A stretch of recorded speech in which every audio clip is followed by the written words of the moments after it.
Hello, guys. Welcome back. It is another solo. I figured I would do this. It is another solo for pre-show. I'm going to talk a little bit about the process that I go through as a buyer, as well as kind of what I do after, because usually you hear all the pre stuff. You see me on my stories for MC Design Collaboration. I try and show as much as I can, but I'm going to talk about a little bit about this season. It's going to be look a little bit differently for me this year, which is the first year, which is sort of scary, to be honest. I am, I said it before on a podcast, this is my last year with Burt's Pharmacy. Pretty much at this point, all I do is do the shows with Erin. And to be quite honest, I've said this before, she really doesn't need me. She knows what she's doing, but I'm honored to be able to go do the show with her because I'll be honest, like, for those of us who are buyers and you are a buyer by yourself, it's really boring. Not boring. It's really, I guess it is boring. I mean, to me, like half of the joy I get doing the show with somebody else is to be able to sit there and talk back and forth and be able to look at things and have a second set of eyes when you're like, oh my God, isn't this great? And somebody to say, you're out of your mind, put it down and walk away. And you don't, as a sole buyer, you don't have that. And there's times where, you start the day alone, you end the day alone, you don't go. And don't get me wrong, I just cut myself off again. That this is a whole conversation now that my husband and I are having, that I cut myself off. When you're a buyer, like, you get up, show up the show alone, you do your appointments, you have lunch alone, you leave the show, you have dinner alone. Sometimes you go out with reps, but what I cut myself off, what I was starting to say is, like, let's be honest, like, I really am become weirdly kind of an introvert. I don't know what it is, but I rarely go out with people at the show. I think I went out to dinner with Kelly and Lo one year when we did Magic.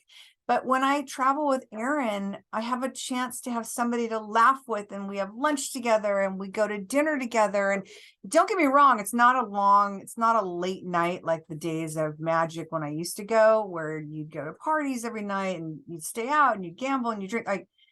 I'm good eating dinner at 6 o'clock and I'm good going back to my hotel room. I'm not going to lie. My favorite part of Vegas, and you also know I hate Vegas, but my favorite part, if I have to pick something that I like, is the big giant bathtubs. And I'm not going to lie, for those of you who've listened, I am a total bath girl, but these bathtubs in these rooms, oh my God, way bigger than mine at my house. So that is literally the first thing in the dead of summer, I am taking a hot bath, and I am so okay with that.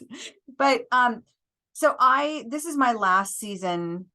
And I know a lot of you are like, you always say you're stopping and you keep going back to them. I thought I was done earlier, but it turns out I'm not done. So this is officially my last show with Bert. So I'm going to enjoy it to the fullest. I'm looking thoroughly forward, I'm looking thoroughly forward. Is that even right? Is that even a word? Like, what did I just say? I'm just looking forward to shopping it with Erin. I really am, because she's become a friend. I adore her. I love watching people that I've worked with and mentored. I love watching them grow and move into their own and stretch their wings. And now when I go with her, I'll kind of stand back. I mean, I'll point out things I love, but I'll kind of stand back and, like, let her pick out what she loves without my interjection and whatnot. And again, like, if both of us are like, step away from that, that is a weird item, don't do it. We're there for each other to do that. And I hope post the next year of shows for winter next year, I hope to do the show with her, just to do the show with her, whether I'm shopping for somebody else or just to hang out with her, because it truly is such a difference to be able to do a show with somebody that you adore and just, quite honestly, which is another person. So here is kind of how I prepare myself for the shows coming up. First thing I do will run reports to see where our business tanked and where it grew, and things that I have tested the year or the season before. wear those lined up. That is if I'm not in the store and I can't see the store floor, because to be honest, like I am dyslexic, so I am much more visual than I am reading through paperwork. I've always, and I have this weird, the memory game, I have this weird ability to walk people's showrooms or walk people's stores or showrooms and their back rooms, and I have this weird memory game brain where I will remember, oh, there is some in their back stock, or there is, you know, that we do have this after all, because I've walked the showroom relatively consistently. If I'm not there, obviously I have no clue. So I have to rely on reports, but I prefer to see it firsthand. I prefer to also see how it wore. Like, it sold through fine. Did it not maintain well because we didn't have anything else to add to it? Because we all know if you set up for us, we will set up the end caps. I think we do them quarterly. So that end cap has to write it out for a quarter and write it out with inventory in it. So, you know, if we have concepts and they do phenomenal, and, you know, parts of it did phenomenal, parts of it are still there and intact, ideally you're pulling inventory off your floor and adding it to it, or you have backup orders to add to it, knowing you're going to sell through it. So I talked about before, I do orders in delivery windows. So I try and spread out a POs. I know a lot of people like to take everything ASAP, which I'll tell you is not my favorite. Reason being, I have somebody I worked with years ago who literally, against all advice I would try and give them, everything she took ASAP, everything. Like, if we're writing Christmas in June, she was taking it ASAP, which, you know, yes, you get your goods. Amazing. But that's money. It's money sitting in boxes in your storeroom. Like, and not to mention, if you have a lot of boxes and you have taken everything in ASAP, if you don't have an incredibly good stock room or stock person or some type of system, guaranteed you are going to not see some boxes until like a year later when you unbury them and like, oh, there it is. And again, it's money. It's sitting money. And I have a thing with like, why dump all this money into ASAP goods if you're not even going to bring it out on the floor for 6 months, like, or even 3 months? Like, just write your PO closer to when you are planning on rolling this concept out.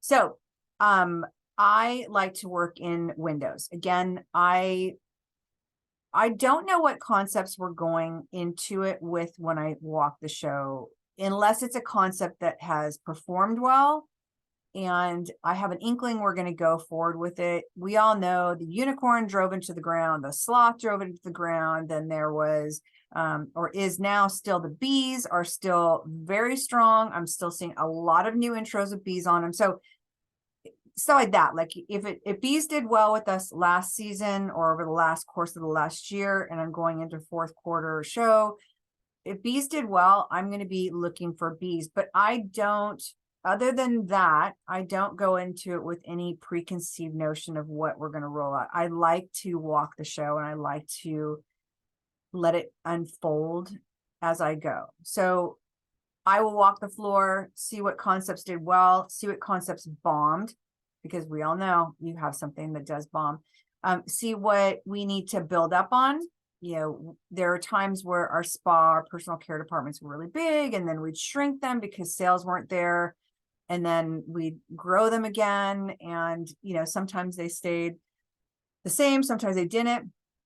Rock Paradise, for instance, personal care did not do like crazy amazing. And what I figured out is what some of the stuff that had been brought in was not what you're going to a crystal store to buy for personal care. Like, you're there for the most part because you're either buying a gift, or you love crystals, or you're that witchy girl, or the metaphysical lifestyle. Like, that's really like, that's the style of stuff we should have been buying for the personal care spa section from the beginning. And there is that there, but then there were other items that, you know, I feel like we shouldn't have bought. And I was right. We're still sitting with them. So We decide what was going to go on sale. I know for Rock Paradise for sure, I'm building up their spa, and it's going to be products that work with the rock lifestyle, rock paradise lifestyle. So there's an amazing bath bomb girl that I think I actually saw it in your store, Miss Drew's. These great, like, it's like witch hands, and she's holding a I guess a magic ball or a crystal ball. So good. So that's when I think of personal care for a crystal store, that's what we should be doing. So I'm going to be looking for more things like that because it did well. I want to build that business. So that is top of list for me. I don't buy any of the crystals. That's not my project. Mine is more of the gift. I don't do the books. Book is a different buyer. So I will go through, say, whatever sections we set up and see what did well. Another thing at Rock Paradise that did so well last Christmas was the mushrooms.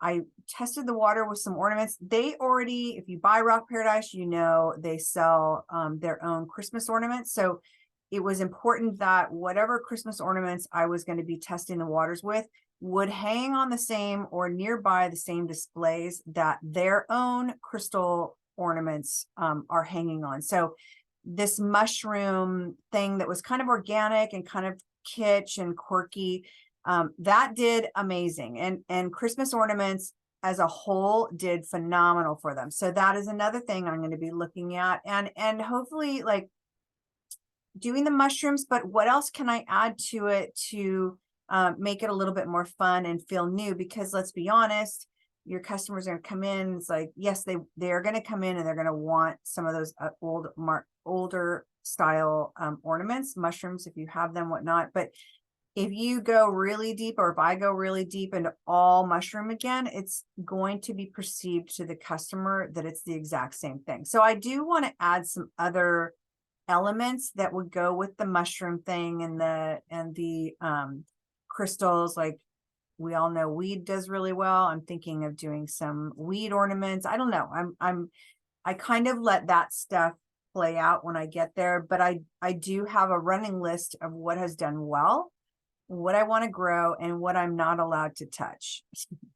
Meaning not allowed to touch because you bought it and it bombed and stay out of it, or not allowed to touch because it's not my side of the street. So and I will pull reports as well to see numbers, what drove business over and above what I'm seeing on the floor, and how it handled or how it stayed, together during the season. And then I like to walk the floor to see also what is going to leave, like, completely. I can't set up spacing for what what shifts we're doing, but I will go in and look at, like, space wise, like if I'm going to get rid of this product or this, like we've done moons for a long time. I'm so over the moon thing, and we've brought in stuff to keep it going and keep it fresh, but it's kind of flatlined. And to be honest, like, I'm over it. Like, it's time to find some new. We have two standards that are always there. The witchy section and astrology. Those are always there. So it's always great to find some new witchy stuff.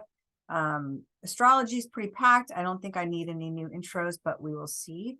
But I will go and see how much room we have. Like, if I exit the moon, sun and moon star thing out altogether, I know about how much space that gives me. So if I find a whole brand new concept that I want to do it across the board, then I know more or less about how much square footage that I have. And that's super important because it's like Tetris during fourth quarter in that store. There is so much product. And my nickname from years ago merchandising was Milagro, which was miracle worker, because I was able to get everything out and still organized and cohesive. But it is a Tetris puzzle sometimes trying to get some of the stuff in the store and on the shelves and in fixturing and whatnot. So I try and go in with the idea of exactly what, if I'm going to go deep in something, how much space I have. And then I will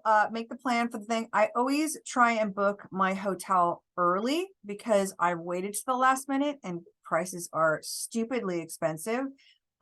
Also, you know, I've just started doing this. Maybe a lot of you use it, maybe you don't, but through the Las Vegas Market Center or any of the marts, America's Mart, there is always a tab within the website for hotel partnerships that the shows have. And they're partnerships both for a better priced room, as well as rooms that they have blocked that don't sell out. Because in Atlanta, the show could be going on, which tons of people come for, and there could be a huge game going, and like people are coming in town for that. So hotels will fill up fast. So I've started to utilize that part of each Mart's website, because the rooms are very close to the show, so you can see how much walking you're going to have to do to get there. And you can see also you can see what I'm saying now. You could see they're visibly lower prices than what's listed on the hotel sites. I don't know what's wrong with me today. So that's where I'll start, is my planning. Then it sounds really weird, but I like to pre-plan what I'm packing to wear. Because why, you ask? Because I wear leggings and t-shirts and tennis shoes every single day to work, to do my normal 9 to 5 job, which is merchandising. I can't dress cute because you're bending over and you're picking things up and you're standing on your feet for hours. So there's no such thing as dressing as a cute merchandiser. Anthro, we used to dress like this, and then they changed it because we're on the sales floor. We were on the sales floor as well. So now when you merchandise, like, you have to look cute, and you have to be comfortable, and you have to be able to bend over and pick things up and get on a ladder. And that is not an easy feat. So when I'm packing, I have to literally plan out my wardrobe based on apparel that I'm not used to wearing. So I'm looking at dresses that are easy to walk around with, that will beat the heat, as well as shoes that I can walk miles in, because we all know there are miles to walk. And I know a lot of people wear tennis shoes, like running shoes, to the show. This is one of my few times I actually get a dress cute. So I do not want to wear anything that I normally wear, but I do know that my feet are fucking killing me at the end of the day. So Birkenstocks, they're very fashionable right now. Every designer at some point has done a collab with them. They are super comfortable with the footbed, and they don't make my knee or hip hurt. And this is what happens when you turn old. We all know, as older buyers, the more you walk, the more things hurt. Another reason why I take a hot bath every night after doing the shows. But I will plan out my outfits. I don't go out at night, but just in case, I do have an outfit for that. And I will pre-pack it just so I know it's done and off my plate, because by the time I am doing the shows as a buyer, I have been on site setting up showrooms, both in Los Angeles and in Vegas. And if I'm doing a showroom in Atlanta, I've already been traveling nonstop. So I want to make sure that is good to go. So when I come back into town, I can just grab my bag and head back out. I don't have to go through this whole process again. And dumb as that sounds, it's a process. You go figure, but it is. So there it is. And then really the first day of the show, I've said it before, like, I don't like to leave paper the first day of the show. Like, I really love to go to the show with open eyes and like really walk the show, see what's new, see what people are doing.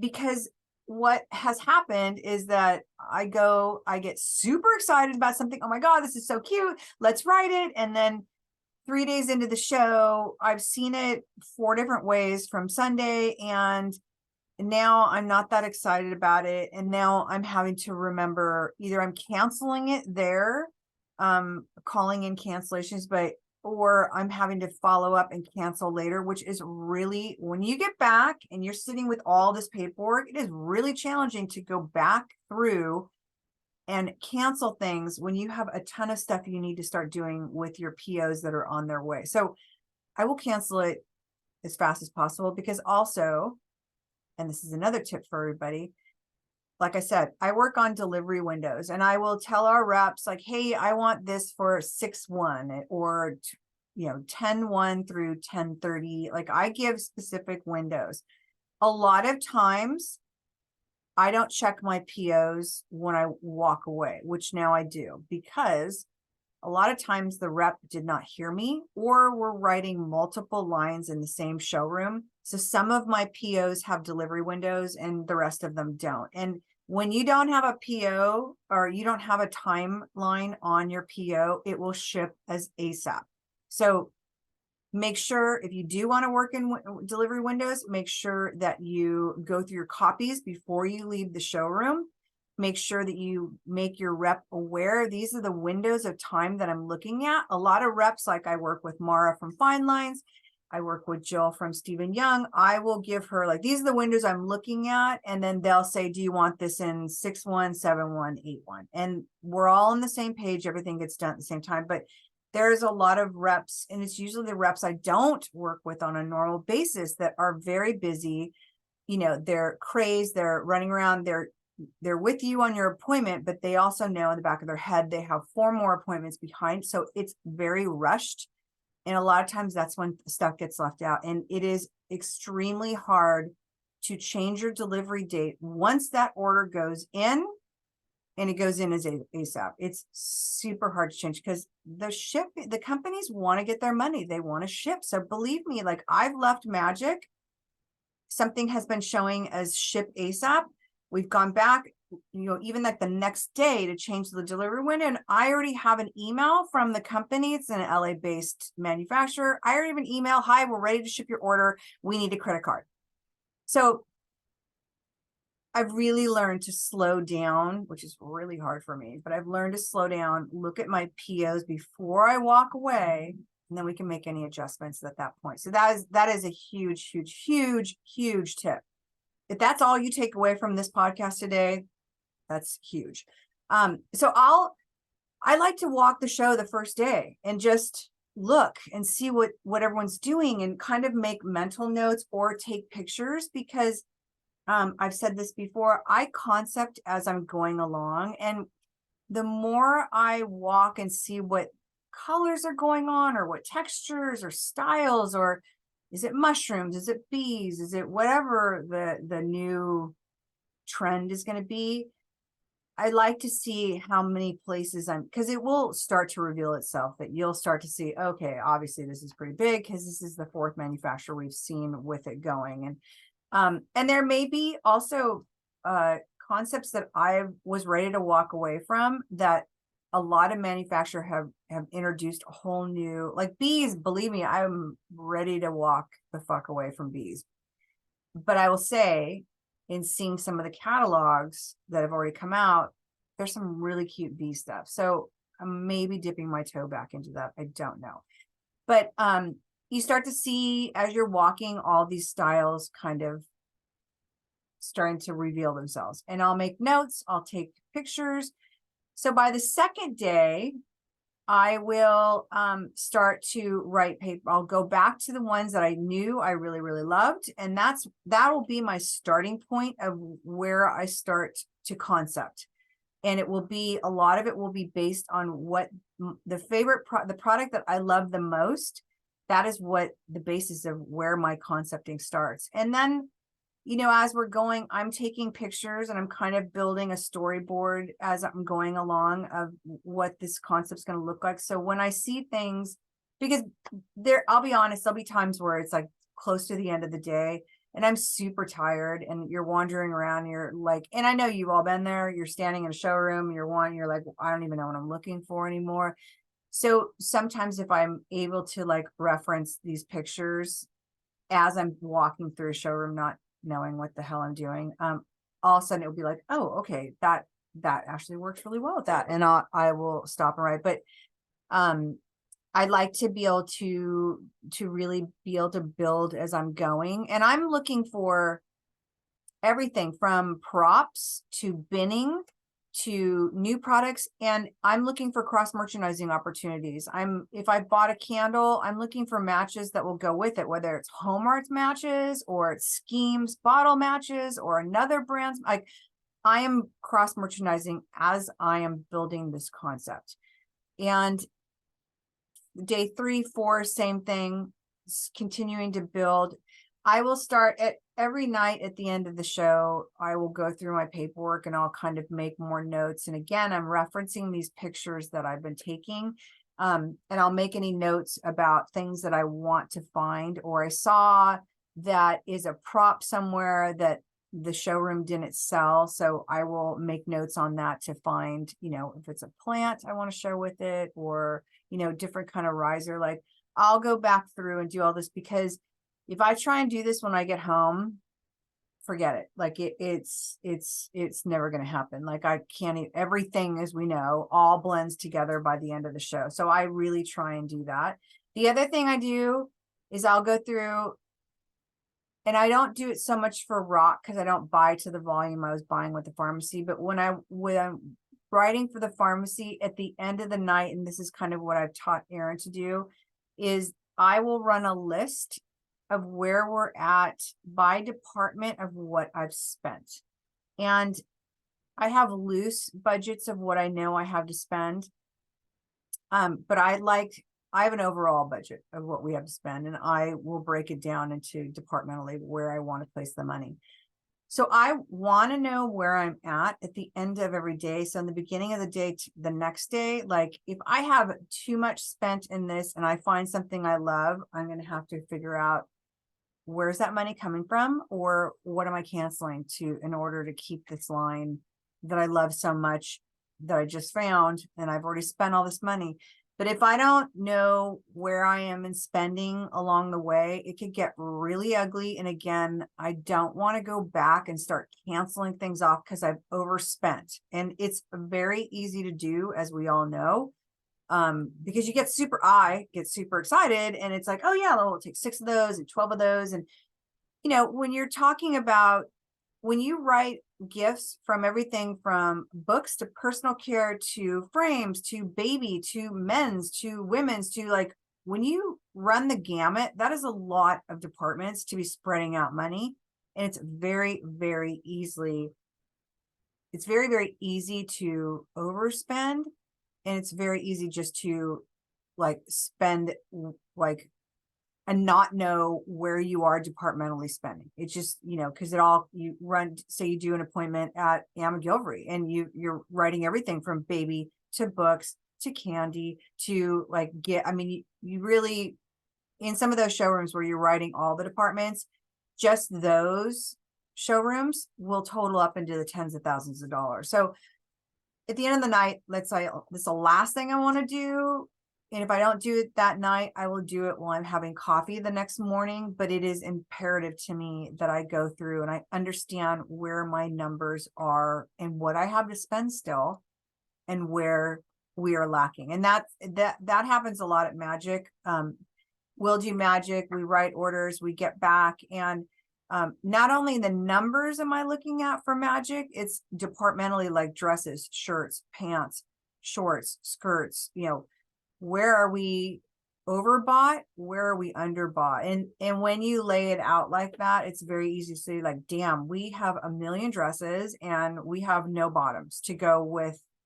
We don't have a lot of tops, but we have, like, way too many dresses. We need more tops, and we have 0 bottoms. So that also gives you kind of a gauge, so you kind of know where you are and what you need to be looking for. Because that's the other thing. If you don't know really what you're looking for, like, and you're just kind of, and I know a lot of retailers just go into the show and they buy what they like, versus looking strategically for, I know we need mugs, I know we need X, Y, and Z. For apparel, because it's our biggest department, it's the department that drives our business, like, believe it or not, in the pharmacy. So it's important that our buys are spread out, but it's not as wide of departments as gift is, because gift, again, men's, women's, babies, kids. Apparel, it's just women's apparel. tiny bit of men, but for the most part, just women. So it's really important that we are evenly bought. We have things that are going to pair back with each other. We have things that we're going to create multiple buys. All this goes into, as you're buying, all this plays into how it's going to sell at the store. So the rest of the show is really just placing my orders, going back, getting my numbers straight. And then once I come home, then they get input into the system.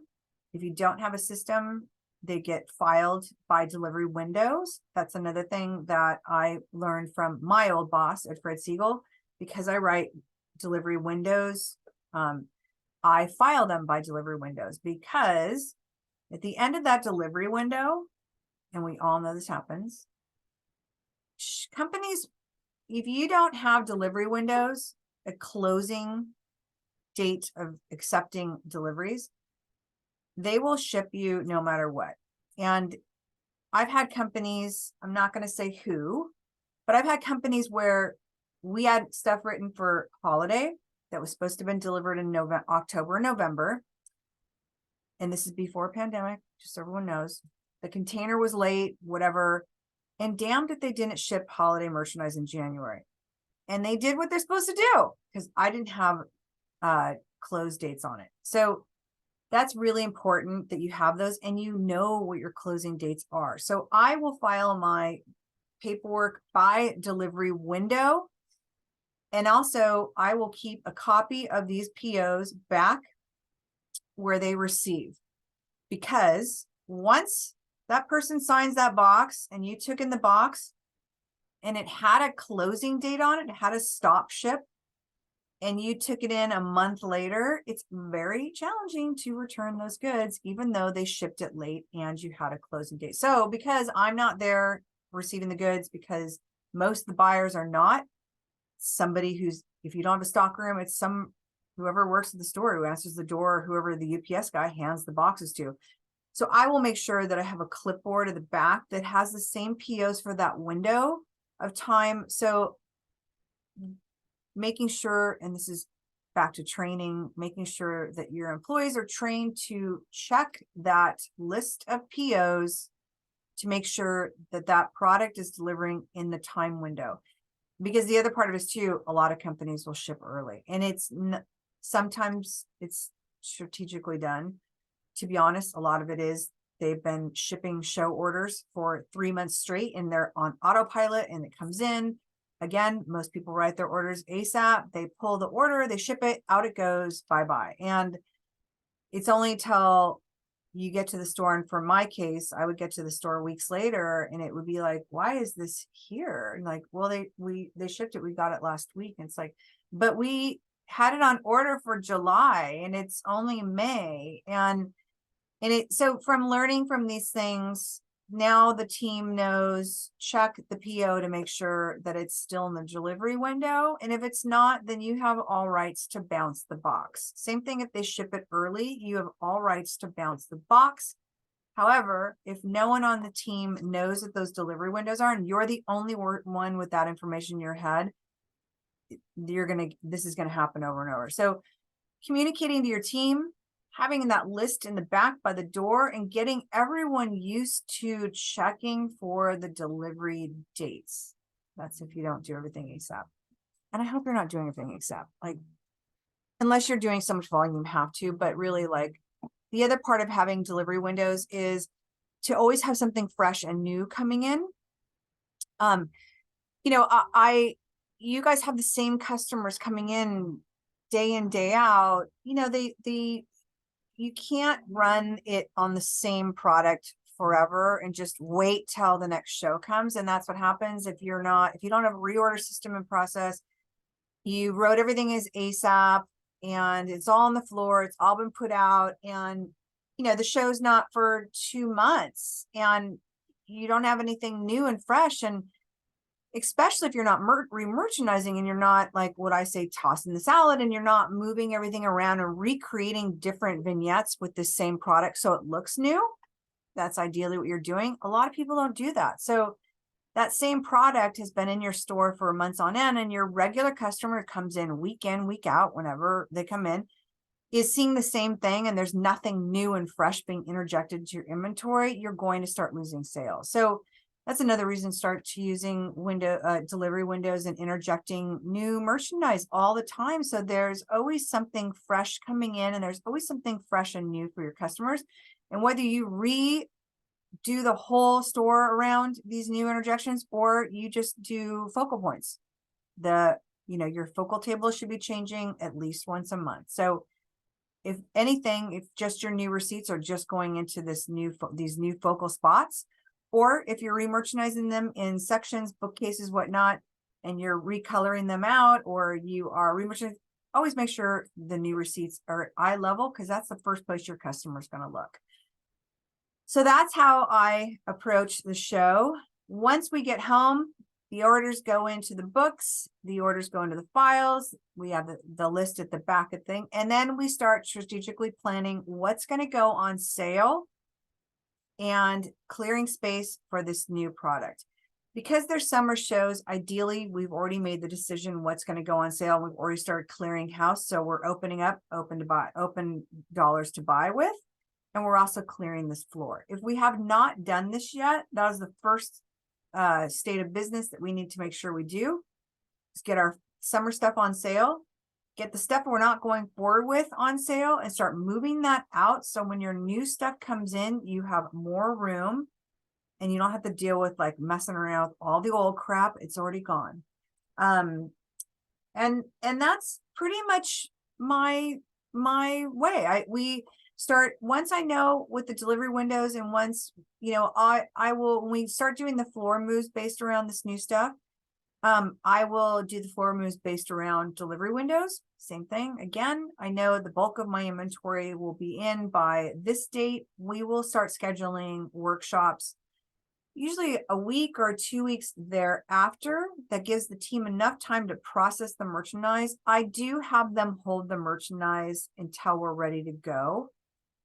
And I know that's going to make people cringe, but I would much rather hold the merchandise for a week or two, then put it on the floor, it sells down, and then you go to install this new amazing concept, and it is already half shopped and it's weak. And I don't want to ever go into setting up brand new concepts where it's half sold out already. Like I just think that looks so bad. And I don't order so many that I have backstock of stuff. I order in 6s and 12s. So if I was ordering 24s and 36s, have at it. Put it on the floor. I know there's enough to make an impact when I get there. But if you're only dealing with 6s, if somebody buys 3, those 3 it already looks like half empty. It's already like kind of weesh looking. And your whole brand new concept is already like not impactful. And that's one of the things when I roll out new concepts, I want that to look so impactful. And it's really important.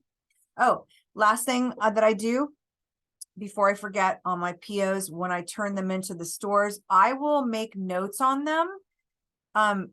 So whoever is receiving and whoever is placing is in my head.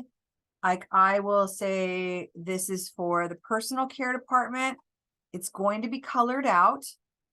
Hold it or put out 6, 3, whatever. Hold the rest of the back stock for the rework. I will place notes on it for markups. This is a 2.5. This is 3.0. This is 5.0. Whatever the markup, I make sure the markup is on there as well. If it's a new concept, I will make sure in big bold letters, this is for the new B concept. So that way, when whoever's unpacking them, they have an idea of what it looks like before it even goes on the floor. And then they start to get excited because they can see like, oh, this is so cute. And then they start to understand when this other stuff starts to come in, oh, this is going with this section. And the same thing is with my orders that are coming in after these sections are already set up.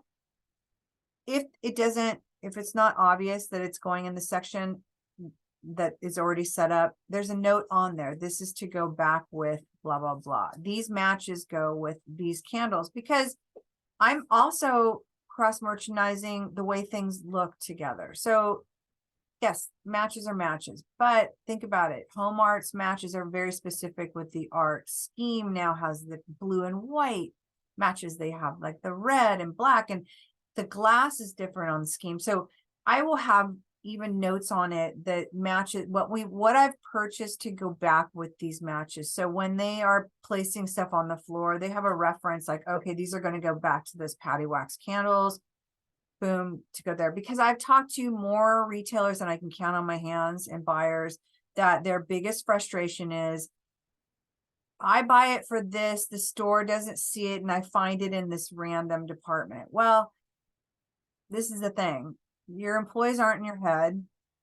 You can't expect everybody to see things the way you do. Like some of us, like everybody sees things different. It's all subjective. And I don't want to micromanage things, but I also, if I bought stuff to go with a specific item, I want to go with a specific item. And I found by far and large, it's much easier if the employee's like, okay, cool, that goes with that. You're not taking creative control out of their hands, or it's how you bought it.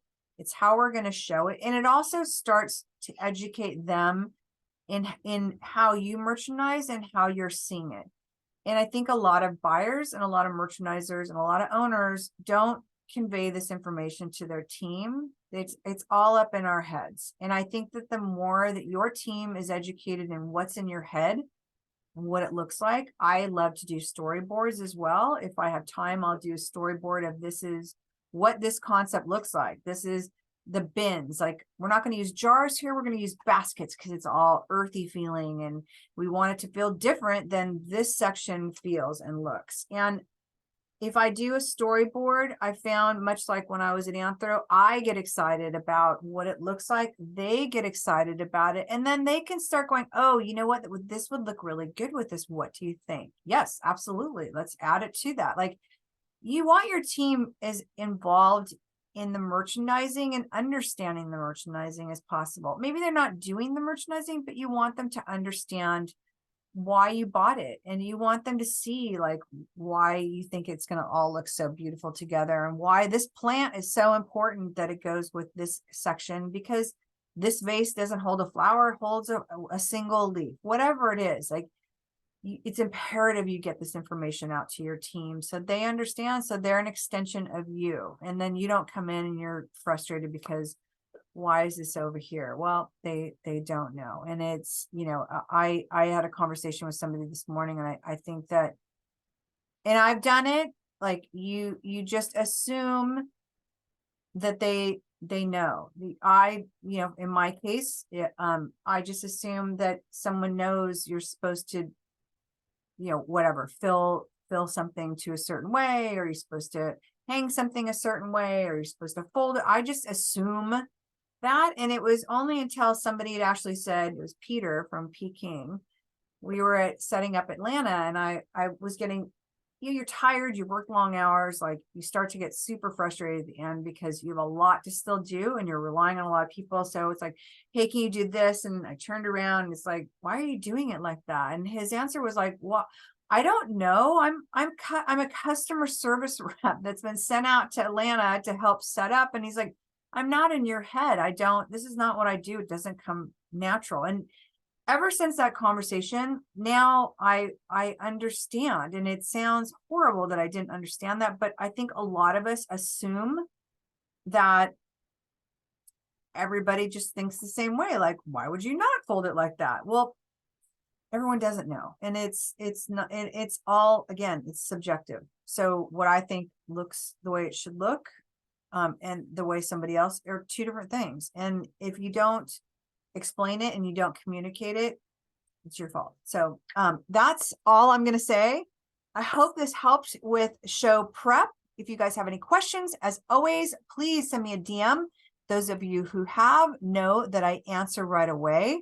If I don't answer right away, I do within a few days, because it's, if I'm in the middle of show setup or whatever. But if you have questions, please send them my way. I love answering them.